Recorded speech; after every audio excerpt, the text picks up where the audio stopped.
Are you a small business owner, an entrepreneur, or a salesperson who needs to earn more income?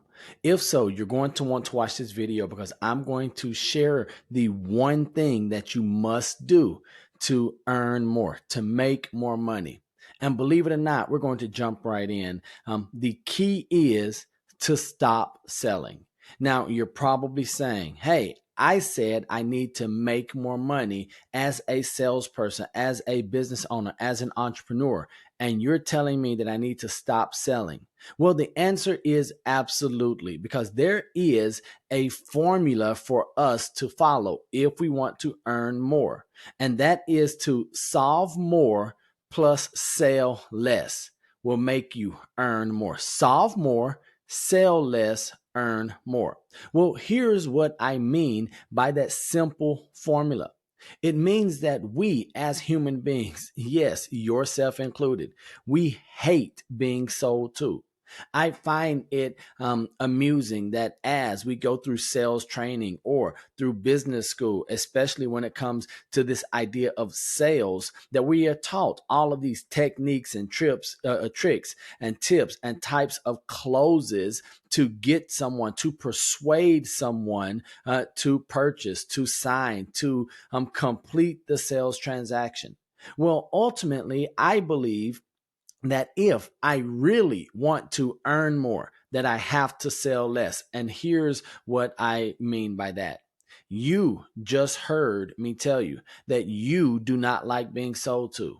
Well, why is it that we forget this when we are dealing with someone else? Why do we think that we are so different from others when the reality is, as human beings, as your prospective client or prospect, they are much more like you than you believe or that you would like to believe? And here's what that means. If you don't like being sold to, then others don't like being sold to either. Well, Neil, how is Amazon? How are all of these businesses in business still operating and functioning at a profit today if people hate being sold to? Because the only thing that's more powerful than our hate of being sold to is our love of buying, right? Our love of buying is the reason why there are garage sales and yard sales, because I will buy the stuff that you're selling so that you can buy more stuff. Our love for buying is the reason why there are storage containers and public storage facilities opening up. Our love for buying is why cars do not go into garages. The stuff that we bought before we bought the stuff that we bought before the stuff is in the garage, right? So your idea is, or your job is not to sell more. Your job is to solve more problems and make and help people want to buy. So my job as a salesperson, my job in this video is not to sell you on anything. My job is to help you want to buy more time with me, for you to want to hear what it is that I have to say. And how do I do that? I solve the problems that you have. Have you gone through and instead of working on your sales pitch or your closing techniques or looking at the assumptive close or the alternative close, or maybe thinking about the key feature of whatever it is that you're selling, have you said, well, let me solve a bigger, a better problem? Let me make them want to buy from me. Because if you have not, then this is what I want you to think about. People buy the feelings that result from solved problems. Now, maybe the feeling is after eating a tub of ice cream. Maybe they are buying the feeling of satisfaction on the other end of the spectrum of looking in the mirror and loving their physical figure. Maybe they are buying the result of the professional service that you offer. Maybe they are buying the feeling of, what is it? Seeing the picture on the wall after they drilled the hole and put the screw in. And what did that come from? The drill bit and the drill. So you want to ask, which problems can you solve for your clients or customers that are going to give them the feelings that they desire, that they want to have, that's worth them seeking you out so that you don't have to seek them out. So you will not have to sell. If you will stop selling, your need to sell will be greatly decreased. Your income, your earnings will improve. And here's why that is: because the word, God's word, says that as we sow, we are going to reap. So if you are an individual who's looking to solve problems, Brian Tracy would always say, if you can have anything in this world that you want, if you will help everyone else get what it is they want out of life. So my job is to solve the problem. My job is to make my customer, my client, my prospect want to purchase. I don't want to look for clients. I don't want to search for sales. I want to be present and have all of my exposure out so that customers, clients, prospects come to me so they line up to buy. And how would your business, how would your life change if customers, clients, prospects lined up and said, hey, we've heard about you. We know that you are solving problems. I need your solutions in my life. Now, there are five things that you must know and that you must do if you want to move from selling to solving and then to earning more. So we want to solve more, sell less in order to earn more. And here's what it is. First, you must know who your audience is. I run into business owners, entrepreneurs, salespeople all of the time who are trying to sell a product first to an audience who is not ideal for the product or service that they are moving. So I would ask you, do you know who your audience is? Secondly, we're going to know what the problem is that our audience has. Right? Once you identify this is my target audience, my ideal client, then we must find out what problems do they have. Now, after we know what problems our ideal client has, this is the key part. You must have a solution to their problem. It does you or I no good to know our audience, to know the problems that they have, and not create a solution for it.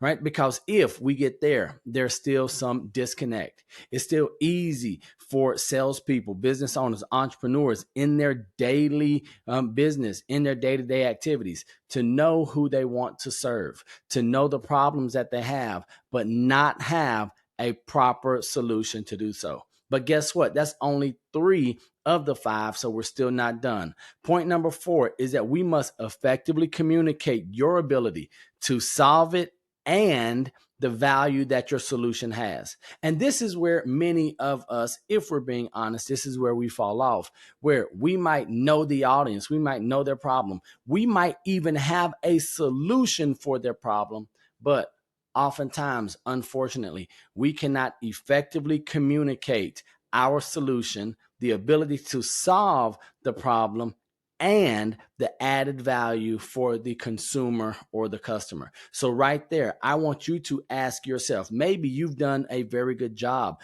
with identifying your audience and identifying their pain points or the problems that they have. Maybe you've come up with a solution to the problem. How good are you at communicating your solution, your ability to solve the problem, and the value? And this is not an either or, it must be both. You have a solution, you're able to solve the problem, and it's valuable to the customer or the client. This is where you, as a business owner, as an entrepreneur, as a solve person, not a salesperson, this is where you can really differentiate yourself from the marketplace, from your peers, from your competitors. And then finally, we've done all of this work. Lastly, you must execute the solution in a memorable way.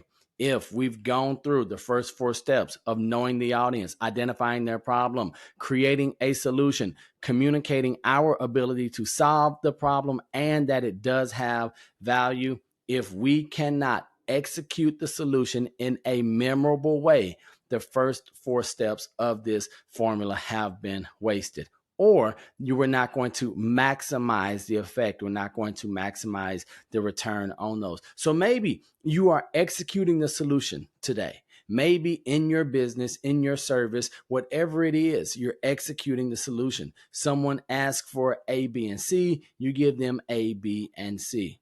But was it memorable?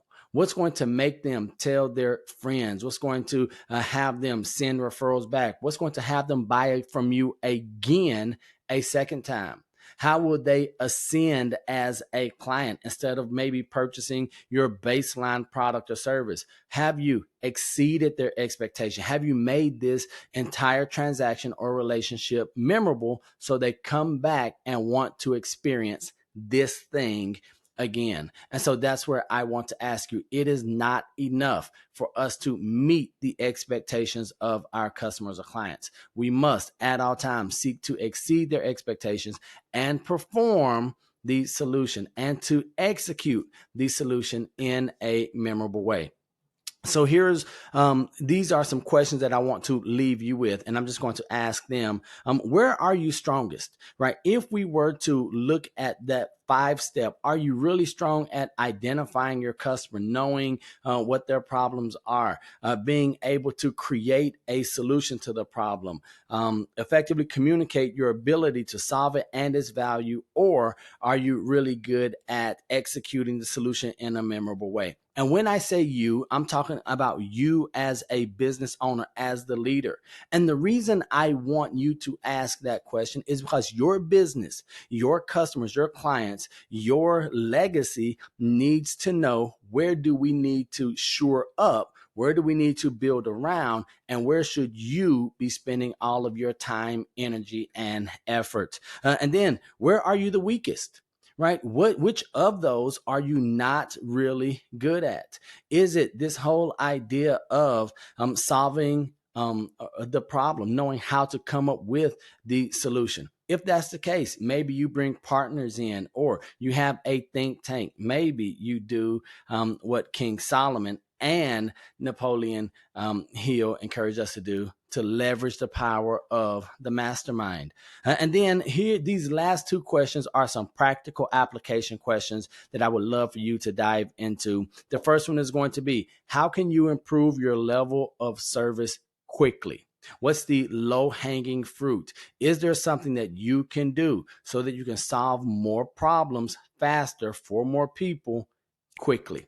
If so, let's look and say, maybe that's where we begin. Not definitely that's where we begin, but just maybe. And then finally, what's the most important improvement that you can make? Maybe this is going to be something that requires more than 2 or 3 days or months worth of energy and effort. Maybe it's something internal. Maybe it's external. Where can you improve your service that's going to have the greatest impact on your business? And I do believe one of the most necessary improvements that we must make as business owners is making a decision to improve what we're looking at. So we don't want to look for sales. We want to look to solve problems. We want to look to bring solutions to the marketplace. We want to sell less.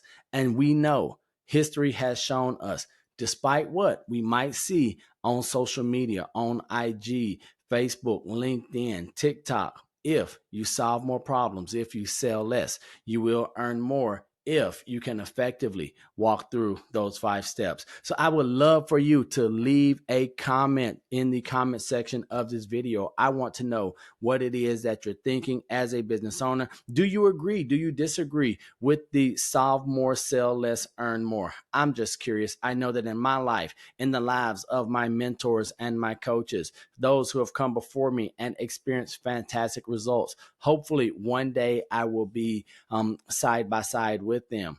this is what has gotten them there and what has me on the path. So I would love to hear what you have to say in the comment section. Be sure to like, comment, and share this video. Most importantly, subscribe today. We're going to be giving a lot of content this month, every day, making sure that we do our part to do what it is that God has put us here to do. And on that note, I want to remind you that I love you, God loves you, and there's nothing you can do about it. And until the next time I see you or you see me, don't be average, be world renowned.